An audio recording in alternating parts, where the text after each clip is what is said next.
Dr. Pepper. We got huge ranked matchups. We got offensives everywhere that are ready to explode. A ton to get into. It's College Football Live. Desmond Howard, Jim Mora. I'm Jason Fitz, and we start also with Heather Dinich joining us because, guys, before we get to any of the games coming up this weekend, Heather and I got to have a little conversation about the College Football Playoff Committee. Heather, you tweeted it out yesterday, and it's the big news everybody's talking about this morning. The College Football Playoff has decided to postpone the beginning of their rankings process 1 week. So what's the latest you've heard from the College Football Playoff situation? Right, they moved it from November 17th to November 24th. And the reason they did that was because the CFP Management Committee met this week for the first time knowing that all 10 FBS conferences are going to play this fall. So they decided, hey, let's give that 13-member selection committee 1 more week to watch these games because by that point, everyone will have been playing. Now, that also means that there are going to be 4 rankings before the big one on December 20th. So guys, that means that, every weekend always counts, but there's going to be fewer opportunities, in fact, the fewest in the CFP era as far as rankings go, to impress those committee members. So Heather, obviously we've seen at this point, we know different conferences will play different numbers of games. Has there been a conversation within the committee about pushing back the final date of December 20th? No, there has not been a conversation about pushing that date back because once you start to mess with that, you get into NFL playoffs and that gets really tricky. So as for now and for the foreseeable future, I would expect to stay on December 20th. That will come right after everyone plays their conference championship games. So I expect the December 20th date to stick. Heather, as always, we appreciate the insight. Thank you so much for coming on with us, and we'll keep in touch. I feel like speed dial always to Heather Dinich to figure out what's going on. Thanks a lot, Heather. All right, so we're going to bring in the rest of my guys here. As Desmond, obviously, and Coach, we've got so much conversation about the College Football Playoff, and this year looks very different. So, Des, I'll ask you, if you were on the committee, knowing what they're dealing with and the fact that you may have different teams that have played different numbers of games, how would you handle it? You have to be very, very flexible. I tell you what, this is something that's been it's unprecedented. We've never had this before. We understand what everyone's up against, and we want to do, what they want to do the best job. So if I was on the committee, I would want to do the best job I could. The eye test is going to be extremely critical this year. It's going to be a subjective call by a lot of people. But it depends on the quality of the opponents, too. When you talk about the number of games, you also have to talk about the quality of the opponents that you play. I was always taught that it's not just what you do, it's also, more importantly, who you do it against. So I think that mantra is going to be huge this year for the College Football Playoff Selection Committee. Coach, when you hear things like eye test, what's it say to you on that? Well, how good you look.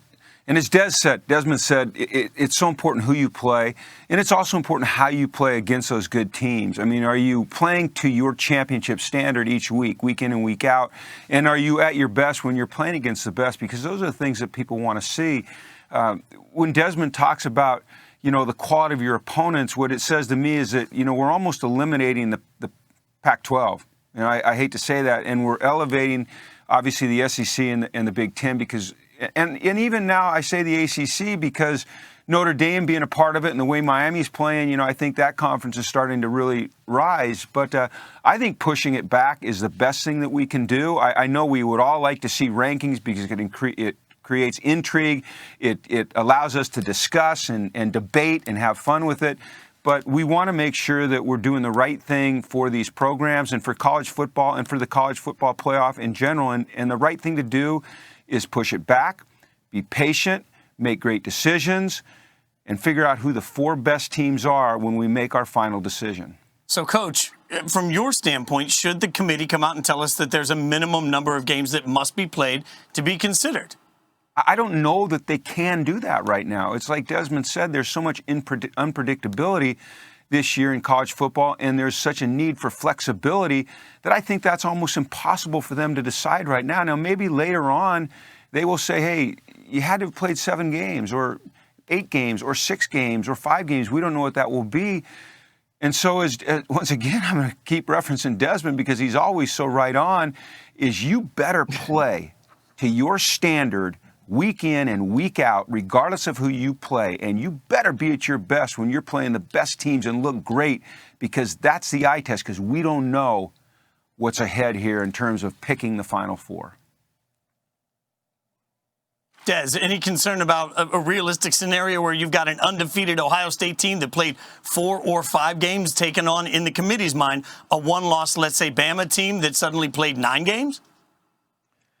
Man, I tell you what, we can play the scenario game all afternoon, and I don't, Ohio State if they were undefeated but they only played 4 games, I think it would be very difficult for them to have a strong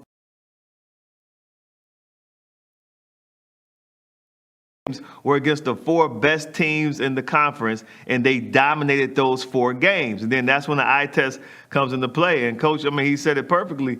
That's what you want to see. You want to see these teams that are elevated to such heights that they're playing at their potential, that they're playing to their strength every single weekend, especially against the stronger opponents. And when you see that, that weighs more heavily to me than anything else. So, it's a lot to learn. We have a long ways to go. But to play this scenario, that scenario, to me, it's just too early. But we know that a lot of teams aren't going to play their full schedule because we've seen it already. We have games either canceled or postponed every week. So that's going to happen. It's just a matter of how many games they played, who did they play, and how great they looked in those games. Des, you're right. We can play the what-if scenarios, but I'm on radio every day. That's what we do. We play what-if scenarios. All right, Coach, let me ask you this. Would this be a year where you would accept playoff expansion just to protect whatever the committee's got to look at? I don't know. I like the 4-team format. I do. I think that it creates so much intrigue as we get to the end of the season. Who are the Final 4 going to be? That's a word we use a lot. We use it in basketball. We use it in professional sport, the Final 4. And talking about the Final 8, I like the 4-team format. And look, I'm with you all the way, Coach. I'm just trying to stir the pot. All right, sure, so we'll go Radio. from what-if scenarios. We'll actually take a look at some things we can look at this weekend. This is one of our favorite things to do. By the way, before we do that, take a look at the college football playoff. Obviously, this is the time frame here. The Rose Bowl, January 1st. The All-States Sugar Bowl, January 1st. Those will be the first-round playoff games. And then the national championship will give you January 11th, 2021. No change to that, even though there's been a change to the committee. So now that we've taken a look at those dates that are in front of you, let's take a look at some of the action that you're going to get this weekend. We're going to speed through some of the best. This week's game of the week also decided College game day. You got Auburn versus Georgia, the Deep South's oldest rivalry, the 125th meeting between these two teams. Des, what are you looking for from Georgia at the quarterback position in this one? I want to know who's going to line up at quarterback for Georgia. We saw what happened a week ago when they played Arkansas. They started with DeJuan Mathis. They thought he was going to be the answer. He just seemed to struggle out the gate, didn't play well. So then Stetson Bennett came in. He played well, saved them. DeJuan actually came back in the game late. You could tell that Kirby wanted to get him some reps in live action, despite the fact that he didn't play well earlier. And don't forget now, JT Daniels, he's been cleared. And he was a pretty good quarterback at USC. All right, let's flip up to the next game. Texas A&M had some struggles against Vandy. They take on number 2 Alabama, one of the few teams in the SEC with a huge win there. Coach, what are you looking for from Kellen Mond in this? Kellen Mond has to play better than he played last week. He's got to protect the football. Over the past 2 years, he's thrown 9 interceptions each year. He's got to make plays with his legs, and he didn't have to do this against a really good Alabama football team. I think that Alabama, believe it or not, ranked number 2, is underrated, okay? I think they're underrated. You look at their quarterback, Mac Jones, and since he started playing last November, the only quarterback in college football that had a higher quarterback rating was Joe Burrow. All right, they've got 4 returning offensive linemen. They've got Waddle, they've got Devontae Smith, they've got Najee Harris, they've got Nick Saban. So I think it's going to be a really tough game for TAMU, Texas A&M. Let's flip forward to some ACC action here. Number 12, North Carolina, looking to start 2-0 in consecutive seasons for the first time since 2008 and 9. Des, what do you got your eye on? Hey, guys, take a look at the trenches. Watch the guys in the trenches, especially when North Carolina's on defense. I love their front seven. They've been playing fantastic so far. Man, going up against Boston College's offensive line, this group brings in like 80-plus starts. This is a veteran group, and you know that their OC, Frank Signetti, he wants to establish the run. You want to keep Sam Howell, UNC's quarterback, off the field, so you're going to exercise some ball control, running offense. Watch that game in the trenches. UNC's defense versus BC's offensive line. All right, let's flip over to SMU. They're going to go walking in Memphis. That never gets old. Coach, what are you expecting from the number 25 Tigers this week? I'm expecting an upset. You look at the balance that Sonny Dykes has brought to this offense, and look at Shane Buechele, who has 852 pass yards, is second in the FBS, and then you look at their running game. All right, look at T.J. McDaniel and Ulysses Bentley, 224 yards per game and 8 touchdowns between them. Great balance, explosive. They're averaging almost 49 points a game. Memphis hasn't played since September 5th. I think they're going to be a little bit rusty, and I think that SMU has a chance to run all over Memphis. This is just the beginning of a lot of action coming over the course of the weekend. Des said it earlier, all kidding aside, it's so easy to speculate about the future. I, for one, am going to spend Saturday thankful that we're getting some amazing college football matchups to watch. And guys, a part of the matchups we're going to watch comes down to quarterbacks, and we've got some of that coming up later in the show. The immediate impact of 2 different transfer quarterbacks, one of the biggest storylines of the college football season so far. We'll debate how sustainable the success is. We're doing it next, coming up. College Football Live is presented by Dr. Pepper, the official drink of Fansville. 2 weeks. Looking for a bandwagon? Hop on. Let's take a look at today's more driven players presented by Goodyear. 2 quarterbacks off to a hot start and 2 transfers. De'Aaron King has Miami at 3-0 for the first time since 2017, and KJ Costello's first game in the SEC only resulted in setting the conference passing record with 623 yards. Good God, in an upset of the defending national champion. So it raises a little bit of a quarterback conversation to have here. Des, with that sort of success for Mississippi State in that offense, do you believe that they're for real in the SEC? I tell you what, guys, I think that the Mississippi State Bulldogs are going to put teams in a situation where they're going to be in a shootout constantly. That's what they're going to bring to the SEC. They're going to force your offense to have to alter their game plan, because most offenses in the SEC, they're not built for shootouts. I mean, we're talking about a team that wants you to have to get into like a 50 or 60-point game each time they take the field. And with KJ Costello playing at the level that he played at in Baton Rouge, I mean, the grad transfer from Stanford he was relentless. Even when he had a bad play, he would come back out there firing on all cylinders again. So I love the fact that they're going to put that type of pressure on teams week in and week out in the conference, Coach. Well, KJ Costello, I had a chance to compete against him when he was at Stanford and I was at UCLA, and he's always been a very, very impressive player.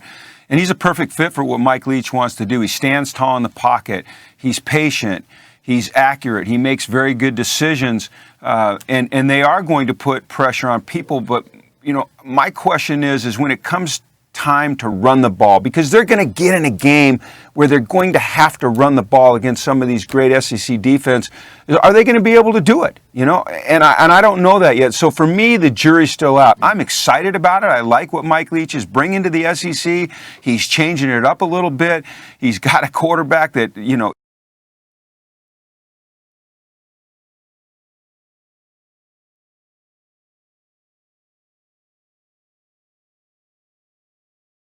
is really fun to watch, a team that's really fun to watch. But I'm going to hold judgment right now and watch them a little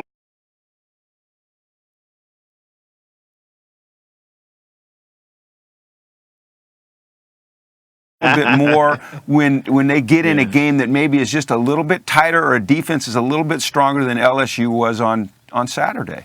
All right, well, let's take a look at the other quarterback we're talking about, and that would be De'Aaron King, who's obviously, I think that's become like a weekly segment for us. We all love De'Aaron King and what's happening for Miami. Now, they got Clemson coming up next weekend, but, Coach, you've had time to look at what he's done, a bigger body of work. I mean, is Miami and De'Aaron King capable of contending with Clemson?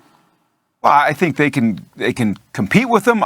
Can they beat them? I don't think so yet. I think they're moving in the right direction, though. And, Derek King, he's 6 touchdowns, 0 interceptions, which securing the football is critical if you want to win a tightly contested game like they'll probably have versus Clemson. And he's such a multiple, not just a dual threat, but a multiple threat. He can stand in the pocket and throw. He can get out of the pocket and throw. He makes great decisions when he's out of the pocket, whether to throw or to run, and he can really run the football.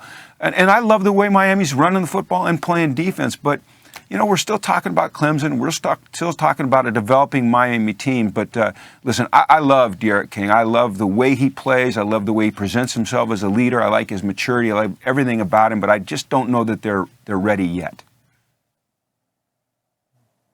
Des, thoughts? Oh, I agree with Coach, and I think that they're probably a year or two away from actually competing or beating Clemson. I mean, it's one thing to go out there and compete. Now, what do we call a competitive ball game? What does the score have to be for it to be competitive? Or maybe they're competitive early and it gets away late. I think there may be a year or two away from that.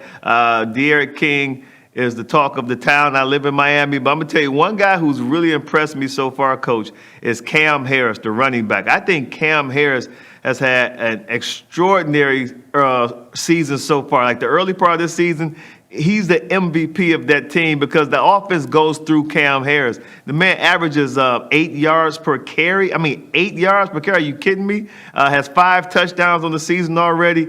Has hit home runs out the gate. Built kind of like Frank Gore, kind of stout, sturdy, but he has some speed. So I love the fact that they're running the ball the way they are with the new OC, Rhett Lashley, and it takes a lot of pressure off of Derek King. He doesn't feel as though he needs to go out there and make plays for them to win games. He got a lot of talent around him who are doing special things. You guys are just agreeing on everything. I'm going to have to stir the pot here somewhere. We'll find something for you guys to disagree on. It's going to be fun to watch moving forward. So all this quarterback conversation, we're going to tell you next about one quarterback that maybe you haven't heard of. He's expected to be an incredibly high pick in the upcoming draft, and he's opting in to play for one game. Should that be allowed? We'll discuss it coming up next. It's time to take a look at the All-State AFCA Good Works team, recognizing athletes for their charitable work off the gridiron. To see all 22 players on the Good Works team, all you got to do is log on to ESPN.com and search All-State. Great kids doing great work there. Get you some COVID updates. Penn State superstar linebacker Micah Parsons has decided not to opt back in for the Nittany Lions, so we now know that he will not be a part of the 2020 season. That's not the only opt-in news, as we'll go west for the next piece of it, which comes from Stanford, where Stanford Cardinal corner Paulson Adebo has opted out of the upcoming season as the Pac-12 prepares to return to action. So they'll be returning, but he won't. There's a big edition of Game Day coming up tomorrow inside what you want to take a look at. The best quarterback you don't know. They'll get you a feature on that. Plus, Cut It Out. One of my favorite moments from last week was some of the cutouts. You'll get a little interesting story there and some incredible live interviews with coaches like Jimbo Fisher, Kirby Smart, and Dan Mullen. A lot of great stuff on Game Day that you don't want to miss. Now, we mentioned the best quarterback that you don't know. One of the conversations is about a North Dakota State quarterback. Not Carson Wentz, not the NFL guy, but for now, Bison sophomore Trey Lance, already being touted as a possible top pick in next year's draft. He's decided to opt in, but he's only opting in for one game, gentlemen. He's going to come back for one game, get his big moment, and then he's going to opt out to prepare himself for the NFL draft, where, again, he's projected to be a top pick. So, Coach Mora, as a coach, how would you handle it for a kid that wants to come back just for that one game? Well, that's a tough question. You're putting your team on the spot. You're putting the coach on the spot. You're putting fans on the spot. I don't like the decision. But I absolutely understand the decision. College football has become a business, and these are businessmen, and they're having to make business decisions. And as much as I'd like to see him play all year because I like to watch good players play, and as much as I'd like to see him, live up to this responsibility he took on when he took a scholarship there, I understand his decision, and I hesitate to say that, but I get it. And like I said at the top, I don't like it, but it's business, man. College football is business, and these guys have to take care of their future. Yeah, Coach hit it on the head, man. This is a business, and these guys, they have to make business decisions, and that's where we are right now with this sport. And I would be conflicted as a teammate. So for everyone to buy into this decision, he must be one hell of a young man. Like, they must absolutely love this kid for everybody to pretty much buy in to him doing this, to just play one game so he could, increase his stock or whatever the case may be. That's something that's so, it's unheard of. And for the teammates to be like, okay, we on board for this, he must be just an incredible young man, but he's doing what he needs to do to put himself in a better position for the NFL draft. So I get that. But as a teammate, I would be very, very conflicted about that we're only going to get this guy with this type of talent for only one game this season. I don't know. Well, you better play well, huh, Desmond? Does it become 2 games if it doesn't go well? I think there's also, the unspoken part of this. We never want to worry about this, but God forbid. I mean, he's putting himself at injury risk, too, putting him out. Like, if he knows he's opting out to get ready for the draft, there is still risk to it. So we'll see what it means, obviously, as we wish only the best for the young man as he moves forward to the NFL draft. Gentlemen, I'm sorry I couldn't make you guys brawl this week, but it's always fun hanging out with you. Have a great week. We appreciate you guys hanging out. For Coach, for Des, I'm Jason Fitz. Thank you so much for hanging out with us on College Football Live. We appreciate you. Enjoy a weekend of football.